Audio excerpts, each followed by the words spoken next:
Hola gente, lluvia de bendiciones. Yo soy Marcela Sánchez y hoy daremos continuidad al tema violencia intrafamiliar.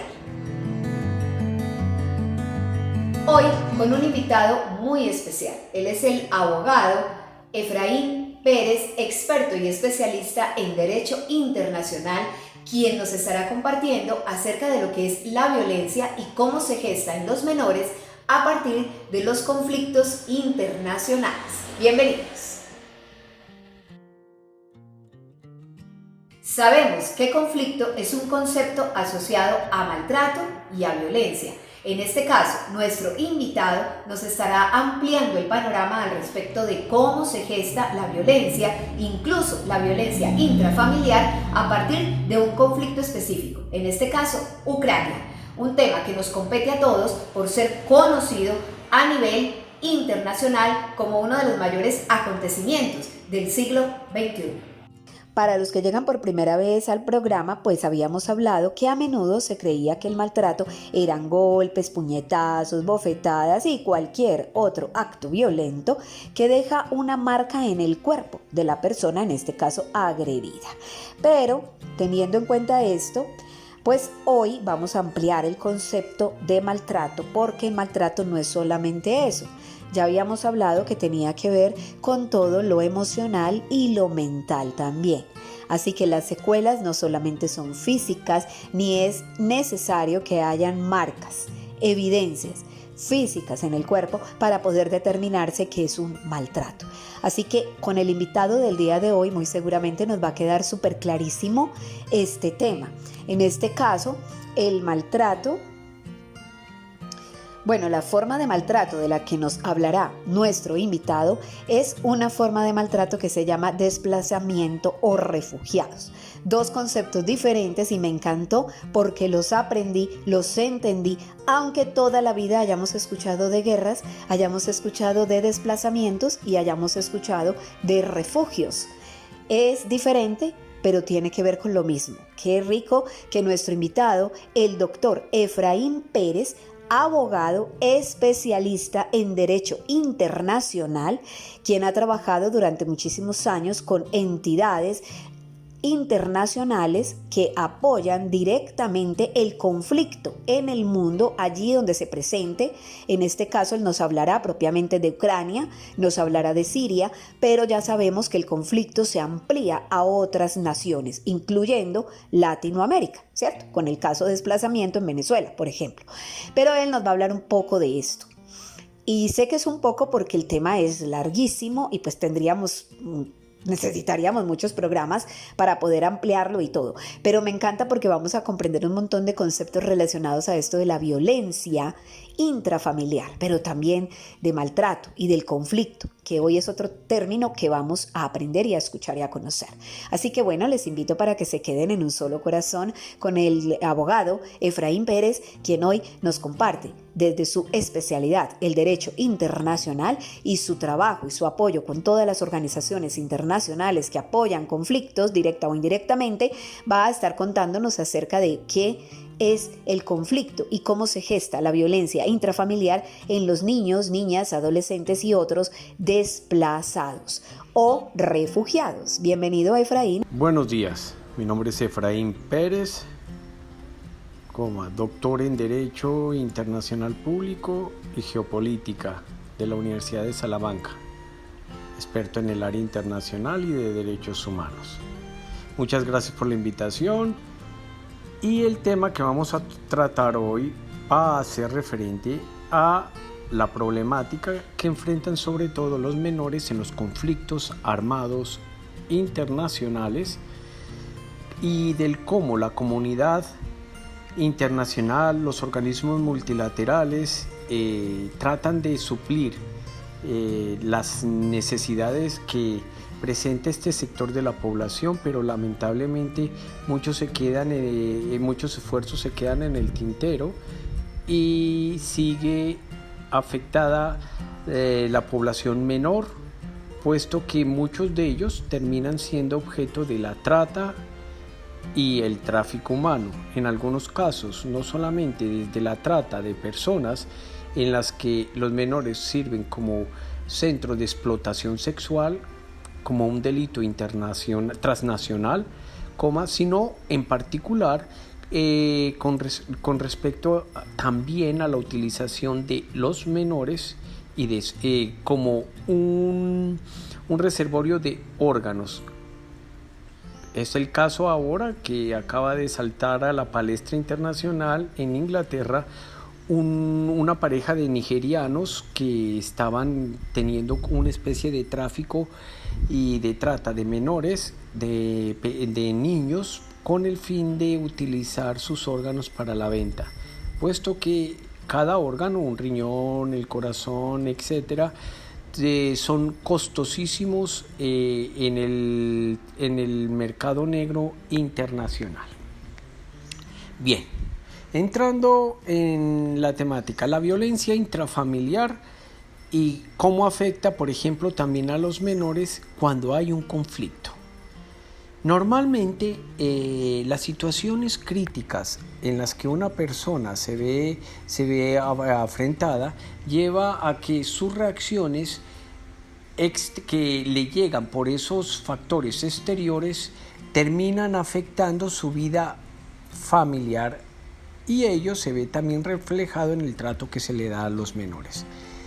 Las familias en situaciones de crisis, dependiendo de dónde venga, si es exógena, esto es a raíz de un conflicto internacional, de una problemática nacional, de una situación que por escasez puede llevar a que la familia reaccione de una forma diferente a cuando hay una crisis interna, que sería, digamos, una violencia endógena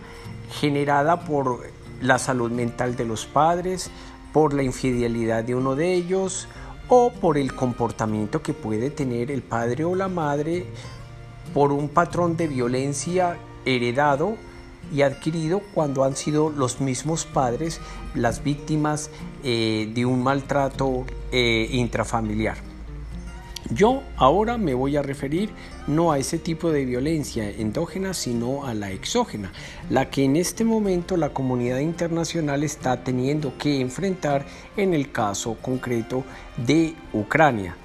No solamente voy a tocar el tema ucraniano, sino también el tema de otras guerras internacionales que se podrían ya denominar como el inicio de la Tercera Guerra Mundial, como es el caso de Siria, donde está también inmersa toda la comunidad internacional y en la que más de 60 países se vieron envueltos. Lo mismo en el caso de Afganistán, que son conflictos que la comunidad internacional observó con silencio, en las que la población infantil se vio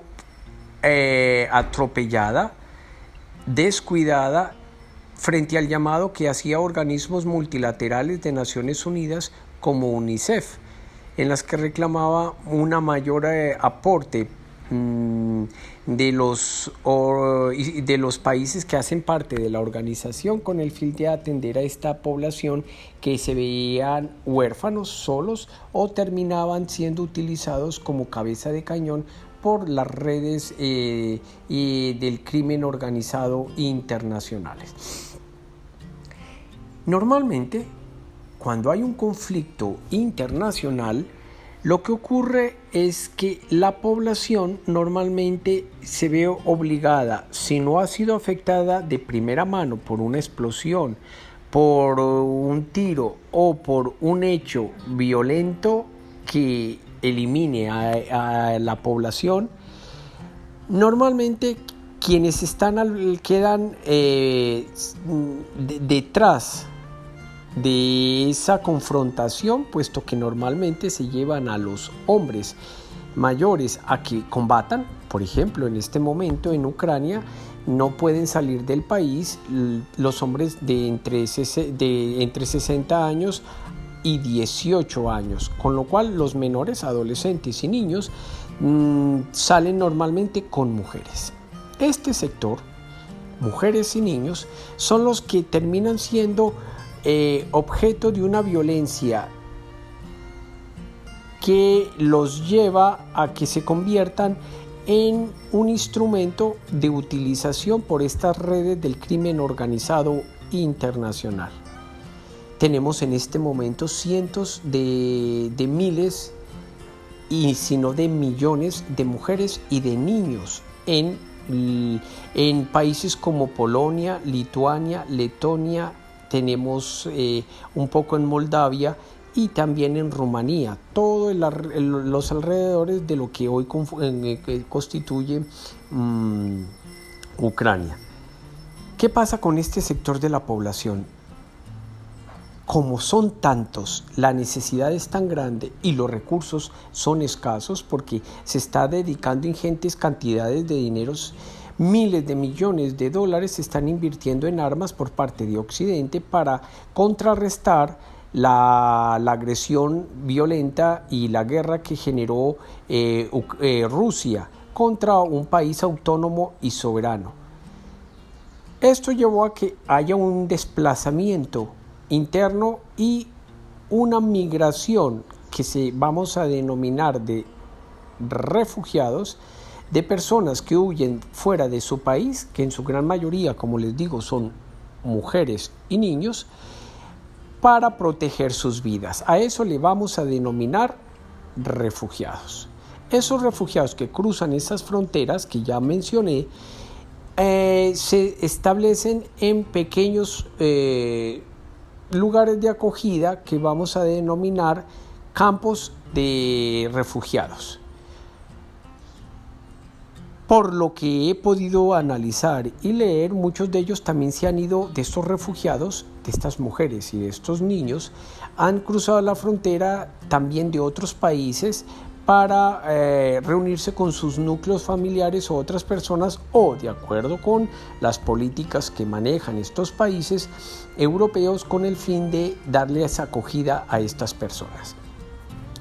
¿Qué sucede con un niño, con un menor que se ve obligado a refugiarse? Que su familia, su madre, sus hermanas lo llevan y lo sacan de un territorio dejando su núcleo familiar, su padre,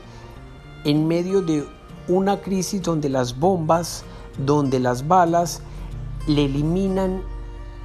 a sus parientes. El tratamiento que técnicamente se le debería dar sería psicológico, de acompañamiento y sobre todo tratar de mantener ese núcleo familiar lo más intactamente posible. Tratar de atajar las redes internacionales porque en medio del caos lo que se hace es dividir y reinarás, y tal y como lo hacen por ejemplo los leones y los coyotes, además por ejemplo de las hienas, es coger las grandes manadas, desarticularlas para que luego queden los menores, los cachorros, queden separados y poder ellos aprovechar la oportunidad y devorarlos. Lo mismo ocurre en estas circunstancias con los menores. Aprovechan para venderlos porque muchos de estos niños, sobre todo norteeuropeos, los venden como si fueran niños huérfanos dentro de estas redes internacionales para adopción, y en otros casos como objeto, esto se le va a denominar la trata de personas, como objeto sexual o como reservorio de órganos. Como les digo, cada uno de estos delitos que se cometen contra un menor y mueven miles, si no cientos de miles de millones de dólares, que hace que efectivamente la comunidad internacional poca atención le dé. Como les venía contando, la comunidad internacional frente a esta situación ha tratado de paliar esa cruda realidad, pero poco en la práctica da los resultados. Los conflictos son como son, los conflictos ocurren por una agresión de un tercer país, por un grupo insurgente que afecta a la población. Por ejemplo, en el caso colombiano, nosotros hablamos de un conflicto interno, nacional, en el que un grupo insurgente o un grupo de insurgentes con una ideología particular y una motivación independiente, lleva a tratar de desestabilizar el gobierno de turno, con lo cual consideran que la forma para reaccionar ante las injusticias que ellos así perciben solo puede ser a través de las armas y no a través de los medios democráticos. De esta forma, en el caso colombiano, desde 1962 hasta la fecha han sido miles de personas las que han sido afectadas y desplazadas internamente. ¿Quién es un desplazado interno?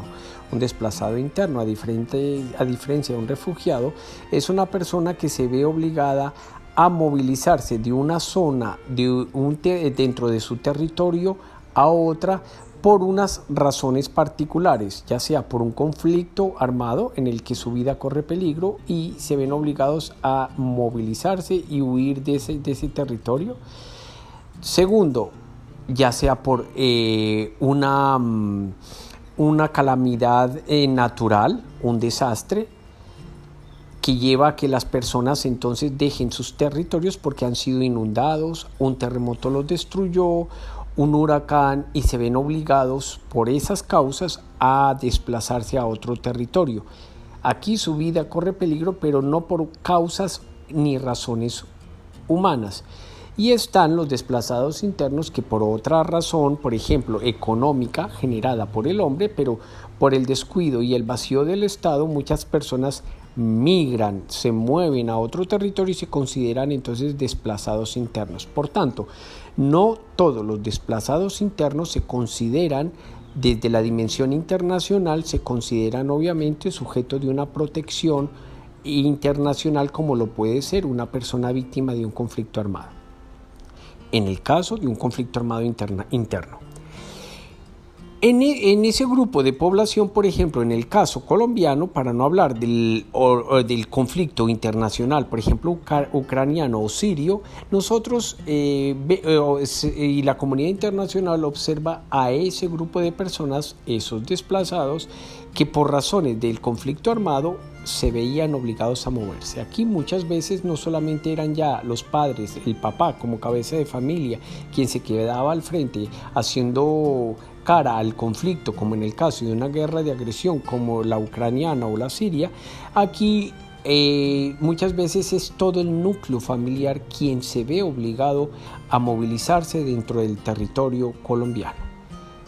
¿Dónde van a parar estas personas? Lamentablemente la protección internacional, y en el caso colombiano no ha sido muy efectiva la movilización de recursos para que la comunidad internacional, frente a esta realidad del conflicto interno colombiano que nos viene asolando en los últimos 60 años, pudiésemos nosotros decir que esa movilización ha sido pobre, porque pese a que es una realidad de la Guerra Fría que nos tocó vivir y que aún se está gestando, el conflicto armado colombiano fue atizado precisamente por esos dos bloques, el bloque occidental y el bloque oriental, el bloque comunista que llamaríamos de la Unión Soviética antes de su caída en 1991-93 y el bloque occidental, sobre todo en cabeza de los países entre comillas democráticos y occidentales manejados por Estados Unidos a la cabeza. Así pues, el conflicto realmente, Colombia fue víctima de ese forcejeo internacional en el que por supuesto Cuba jugó un papel fundamental para atizar esta realidad de injusticia entre comillas social, porque todo hay que decirlo, muchos de estos grupos insurgentes aparecen por un vacío de Estado y por una realidad de injusticia, de una mala distribución de tierras, de una reforma agraria que no se logró con la presidencia de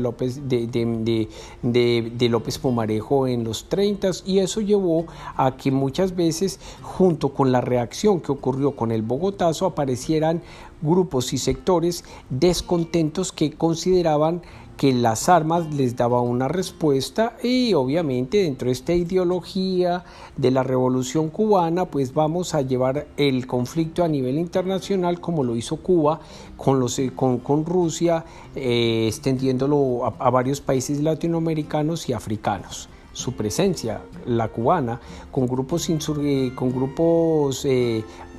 mercenarios, llevó a que muchos países también africanos se viesen inmersos en esta realidad del juego geopolítico internacional. Ahora bien, ¿quiénes fueron y son las víctimas por lo general? Las víctimas silenciosas, los cadáveres que no se ven, pero sí que han sido afectados. En el caso colombiano, como les menciono, sobre todo mujeres, padres, cabeza de familia y los niños. Los menores, los y las niñas han sido por lo general esas víctimas silenciosas que el Estado ha tratado de una forma directa e indirecta de paliar, de atender, pero de una forma, como les decía, que no ha podido mover la comunidad internacional para que le genere cierto tipo de recursos y de apoyo técnico que necesitan estos sectores de la población. Así pues, podríamos nosotros decir que esas víctimas y no han sido atendidas adecuadamente, y las consecuencias las tendremos el día de mañana cuando estos niños y niñas reproduzcan esa violencia que de una u otra forma vienen por décadas viviendo y que terminan generando una sociedad poco sana, una sociedad afectada por un conflicto disfuncional que no responde a esa crisis que puede llevar a que estos menores enfrenten esa realidad y puedan vivir una vida más sana y normal. Dentro de los vacíos que ha dejado esta realidad, los cinturones de miseria hablan por sí solos. Cientos, si no millares de niños y niñas terminan siendo desatendidos y educados no por el propio Estado, sino sobre todo por las pandillas que conforman las calles de todas estas comunas. Y quien educa de esa forma, quien protege, porque la madre o el cabeza de familia se va y esa menor queda en casa, pues la educación que van a recibir no es precisamente una educación ni los cariños ni la atención que debería recibir una persona en ese estado tan crítico del crecimiento humano. La educación que da por lo generalmente de la calle es una educación de la ley de la selva, de sálvese quien pueda, de abuso, de maltrato, del más fuerte, del sometimiento y del crimen organizado. ¿Cómo lo veo yo? Desde mi dimensión, se necesita una mayor atención de parte del Estado colombiano, de la misma comunidad internacional, tanto en los conflictos internacionales como en el conflicto armado interno, y que todos como sociedad enfrentemos esta realidad para poder tener seres humanos que crezcan independientemente de su situación económica. A esas víctimas darle una atención para que esos niños y esas niñas puedan crecer sanas, para que puedan enfrentar esa realidad, exorcizar su violencia y poder tener en el futuro seres humanos productivos, pero sobre todo familias articuladas y sanas psicológicamente. Dejo aquí por el momento, agradezco por esta oportunidad y espero que tengan un feliz día. Bueno, muchísimas gracias a Efraín Pérez, abogado, quien hoy nos acompañó con el tema del día: los